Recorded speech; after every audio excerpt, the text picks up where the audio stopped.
Right now at 6, midnight shooting investigation. The suspects currently in custody. And some relief for Trempealeau residents, the construction project that's now changing after public efforts. Watching WKBT La Crosse, this is News 8 Now at 6. Good evening, everyone, and thanks for joining us at 6. I'm Ken Kozarowski. 2 people are in custody after a shooting in La Crosse. It happened around midnight last night on 4th Street. Justin Damon Ty Smith and Kaylee Jo Berg are accused of shooting at least one victim. According to a release, Smith allegedly got out of a car Berg was driving and fired at victims before fleeing the scene. One person suffered non-life-threatening injuries. Police are calling this an isolated and targeted incident. They believe an earlier confrontation sparked the shooting. It's $1 million cash bond for the suspect in an attempted homicide in La Crosse. 28-year-old Deontay Booth was in county court today. He is accused of shooting his ex-girlfriend in the face back on May 15th. Police found him around 5 p.m. yesterday at the Econo Lodge on the city's north side. Booth is charged with attempted first-degree intentional homicide and has several prior felony burglary convictions. 27-year-old Tia Fink is also charged with helping Booth hide from police. The Jackson County Sheriff's Office has some new tech it says will help solve crimes. Deputies have installed 6 license plate recognition cameras around the county. The company Flock Safety makes them. They capture license plate images and send a real-time alert to authorities when a stolen car or wanted suspect is detected. They do not capture people or faces. A department release did not share the cost of the cameras, but Sheriff Waldera called the cams a cost-effective and highly valuable tool to solve crime and protect communities with modern technology. Congressman Derek Van Orden in Sparta today touting technical education. He toured the public safety training facility at Western Technical. Van Orden says these facilities are the future of American education, so his job in Congress is to help these programs grow. I need to find out what their needs are. And now our tech schools are normally funded by the states, but the students themselves have access to Pell Grants and some other programs. The Sparta facility includes a full medical simulation lab and a burn tower for firefighters. A win for Trempealeau residents. WSDOT is adjusting its plan to replace bridges on State Highway 35 between Holmen and Trempealeau. One lane of traffic will always be open during the planned work. The initial plans had WSDOT closing both lanes for the duration, and residents had said that would damage the local economy and increase emergency response times to the area. State Representative Steve Doyle says he spoke with DOT and the governor, but that's not what ultimately got the job done. But I think that the biggest impact of all was the over 100 people that showed up at the public information meeting. I think that that really sent a message, and to their credit, the DOT officials listened. Construction expected to start in 2027. Ahead of Pride Month, Wisconsin Governor Tony Evers is raising the pride flag over the Wisconsin state capitol. Wisconsin's Progress Pride flag includes additional stripes representing LGBTQ people of color, the transgender community, and those affected by HIV/AIDS. This is the 7th year Evers is kicking off Pride Month with a flag-raising ceremony. Wisconsin has always led the way in the fight for LGBT liberty and equality. We sure as heck will not turn back now. Now, today's action comes as state Republicans have written a bill that would ban most flags except the U.S. and Wisconsin flags from being atop government buildings. Toma Health breaking ground this morning on a major hospital expansion. The project adds about 9,500 square feet to the current hospital on Gopher Drive. It includes a conference room and simulation lab. Quite frankly, in certain departments, outgrown our space. And in order to further enhance clinical services and expand in areas that are core to the building, we need to shift some things out of the main buildings. Non-clinical offices will be relocated to the new addition, and it's expected to be completed in about 10 months. Canadian wildfires have burned hundreds of thousands of acres this week, and now smoke is starting to flow into the United States. This is imagery from a National Oceanic and Atmospheric Administration satellite showing smoke pouring in from the ongoing wildfires in western and central Canada. Those fires producing a large smoke plume that covered over 500,000 square miles on Thursday, which is about twice the size of Texas. And we had an alert out for some of the more susceptible people to this kind of air quality. Do we have those alerts in effect the entire weekend, Nicole? It's looking like we do have it going into at least tomorrow morning, and we definitely could see an extension of that, especially for areas west of the Mississippi River. The good news is it's looking like our surface smoke isn't looking to be as much as an issue going into this evening and here on out. So that should be a good sign for anybody who is in those sensitive groups, could be spending some extra time outdoors this weekend, because it's looking like it's going to be a pretty nice weekend. Here's a closer look at that smoke imagery from earlier this afternoon. You can really see it just piling down into the upper Midwest here. The good news is, though, we do have a cold front passing through that's reaching into northeastern Wisconsin. You can see it right here. And that's going to do some good work on pushing a lot of that smoke out of the area. We can already see, if you squint, some blue skies kind of poking through the haze. It is actually sunny out there. We don't have any clouds. That's all just haze out there. So maybe if you convince yourself a little bit, it is blue skies tonight. But other than that, gorgeous temperatures staying in the upper 60s. We do have some stronger wind gusts out there and some scattered showers and thunderstorms moving just north of I-94 as we go throughout this evening. But again, that cold front is going to do some wonders on the smoke out there, but we could still see some hazy skies moving into tomorrow. So I'll have all the details on that in the full forecast. Sounds like a plan. Thanks, Nicole.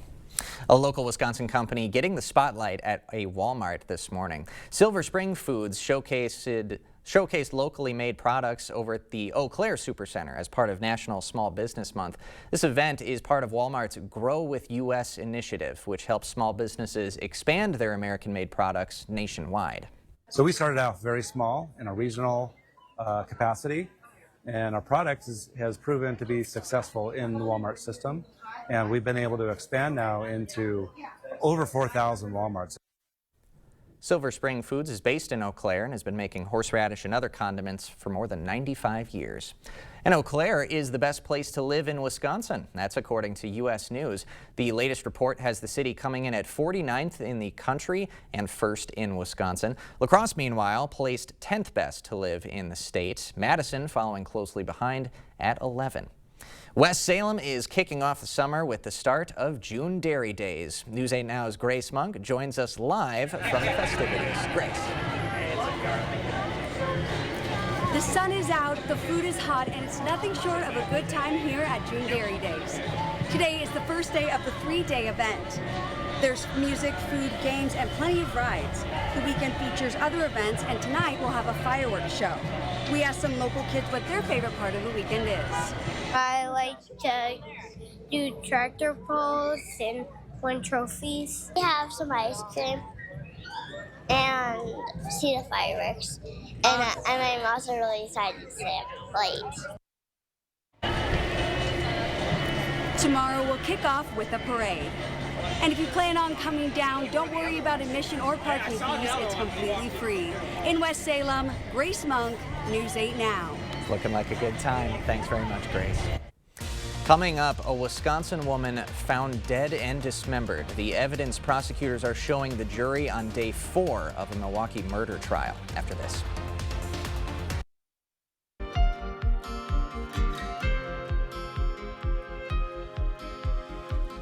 Testimony continued in Milwaukee in the first week of the trial of Maxwell Anderson. He's the 34-year-old accused of killing and dismembering Shade Robinson after a first date last year.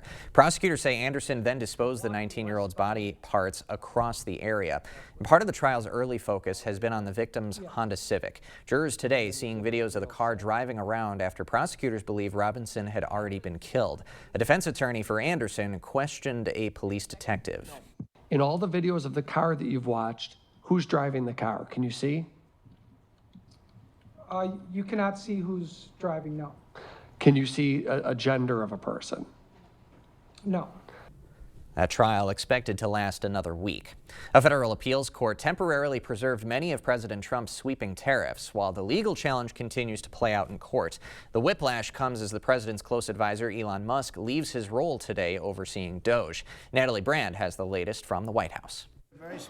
President Trump appeared alongside Elon Musk as the tech billionaire leaves his official post advising the administration's Department of Government Efficiency. I just want to thank Elon and all of his people. Most of those people are staying, almost all of them are staying, and they're going to be with us. and you're going to see the results coming long into the future. This is not the end of DOGE, but really the beginning. While the White House says he's departing on good terms and will continue to serve as an unofficial advisor, in an interview with CBS Sunday Morning, Musk revealed there were differences of opinion. It's difficult for me to bring that up in an interview because then it creates a bone of contention. I don't want to, speak out against the administration, but I don't want to.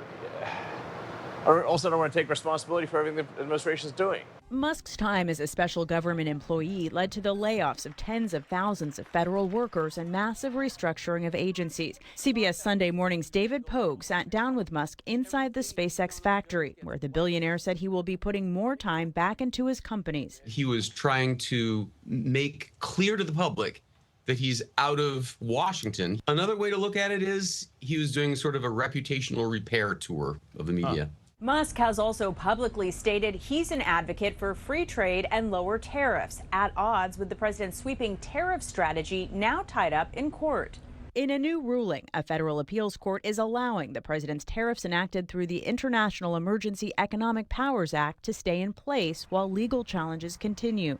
Analysts say the whiplash could undermine ongoing negotiations with trading partners. U.S. Trade Representative Jameson Greer maintains talks are continuing. All the other countries I'm dealing with in negotiations are treating this as just kind of a bump in the road rather than any fundamental change. So I feel pretty confident about the case. The administration expects the case could reach the U.S. Supreme Court. Natalie Brandt, CBS News, the White House. President Trump is also traveling to Pennsylvania to tout a partnership deal between U.S. Steel and Japan-based Nippon. You can catch more of CBS's exclusive interview with Elon Musk this Sunday. We will have more news ahead, but first. We're still tracking hazy skies throughout the area as we go into this evening, and they will spill over into your Saturday. I'll have all the details on how much smoke is expected coming up right after the break.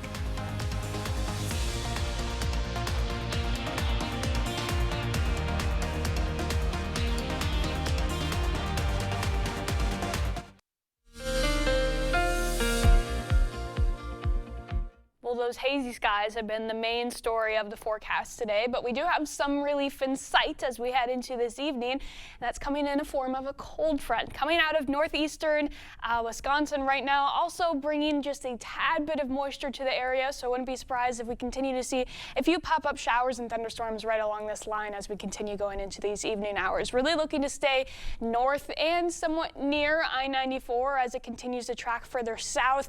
As you can see, though, a lot of the actual thunderstorm activity really looking to stay more closer to Lake Michigan. Otherwise, areas further close to our area, possibly seeing a few pop-up showers again, mainly near and north of I-94, and really not looking to see a whole lot in terms of accumulation with those rain totals. As we continue through the rest of the night, though, those really finish up pretty quickly after the midnight hour, and that cold front continues to sag off to the south, kind of hitting a lull, though, as it gets to the Mississippi River Valley as we get into tomorrow morning. That will make an effect on the amount of smoke that you're seeing in the air as we go into tomorrow. So here's where we're sitting right now. A lot of that smoke really concentrated over the upper Midwest. If we take a little bit of a closer look at it, you can see that sharp cutoff between haze and no haze. Sunny skies out into northeastern Wisconsin right now because that cold front is really shoving that air mass out of the way. Keep in mind, this is the amount of smoke that's in the air above us. Not quite reaching the surface, definitely looming above us. That's giving us that little haze to the air and the sky out there. As we go into tomorrow morning, that cold front is going to continue to slowly creep off to the west, but again, it's going to hit a lull and another wave of smoke is going to come in behind it. So it's looking like we will continue to see those hazy skies as we go into tomorrow, but the good news is not a lot of that is actually going to be reaching the ground, at least compared to today. So let's take a look at our surface smoke then. Here we are right now. We've seen the majority of it really start to move off to our south.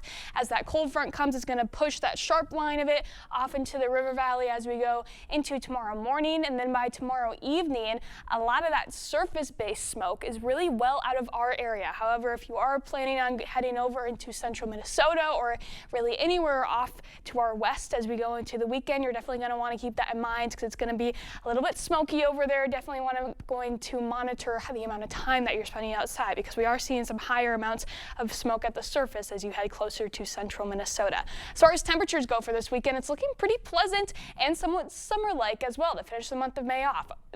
Overnight lows tonight looking fairly mild, a low of 56 in La Crosse, 54 in Eau Claire, and then going into tomorrow's highs, not too bad either. Maybe a little bit warmer than we were today. Some of us creeping near that 80-degree mark. La Crosse seeing a high of 80. Eau Claire sitting at a high of 79 tomorrow. Some more smoke off to the west again. Definitely something to keep in mind for the weekend, and then going into Sunday, possibly still holding on to some haze because this is a lot of smoke coming into the area, but definitely getting a little bit warmer as well. 84 for your high in La Crosse and in Eau Claire, and then looking towards Monday, even warmer, possibly seeing some 90s creeping into the area, but that comes to an end pretty quickly on Tuesday and Wednesday, seeing some showers and thunderstorms tracking to the area and falling back into the mid-70s, but not a bad forecast out there. 90s a little bit warm, but it is the time of the year that we have to start seeing it. So. Kind of due for it once you hit June. Yeah. But if you're not a fan of the heat, it gets back to comfortable and mild very quickly. Yeah. All right. Thanks, Nicole.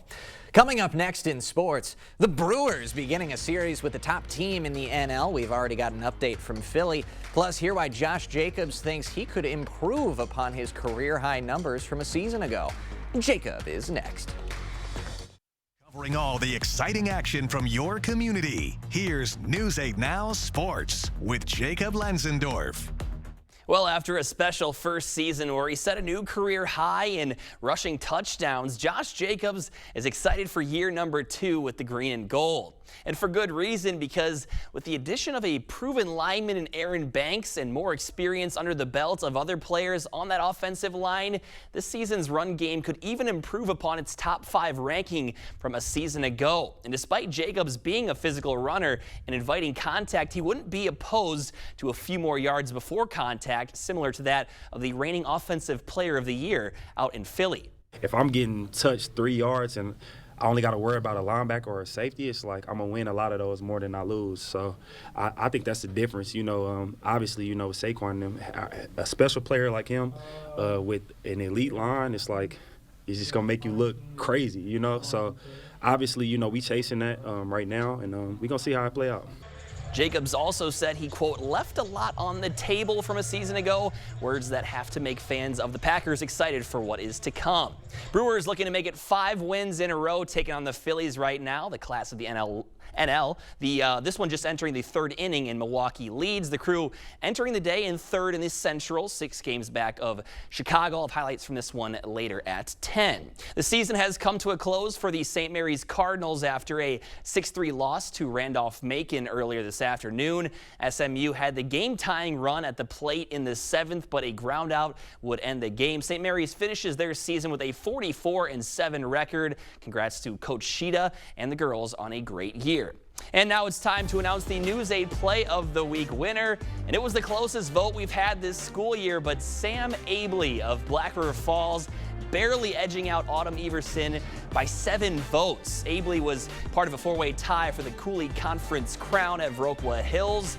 He had a fantastic approach shot and then knocked in this birdie from downtown. A big congratulations out to Sam. That's a smooth stroke right there with the putter. Something that we could take a couple notes on for sure, Ken. But congrats to Sam in a great race. Bangor community was fantastic, as well as the Black River Falls community. But back to the Packers. I want to talk about Josh Jacobs and more holes for him because he was fun to watch last year. Just imagine he has more space. Absolutely. And, you know, the Packers invested in that offensive line in this offseason with Banks at left guard. So hopefully the gaps are even larger for him to go off. And that's going to help Jordan Love as well. More help with the running game will definitely make things easier for him through the air as well. Yeah, and probably less pressure on Matthew Golden to be that #1 wideout right away. We'll see. All good stuff. Yep. Thanks, Jacob. Thanks, we got one more check of your forecast right after this. Here's a look at your weekend forecast. Nice and warm, a little bit hazy on Saturday. Could see some of that smoke and haze tracking over into Sunday as well. But overall, the big story, staying in the 80s across most of the area for both days. And then Monday, that's the big warm day. 91 for the high in La Crosse. I don't know if I'm looking forward to it. She's not. You looking forward to I the just got heat? my air conditioning fixed in my car today for that. So that's good time. Just in time. Thanks for joining us, everybody. We'll see you at 10.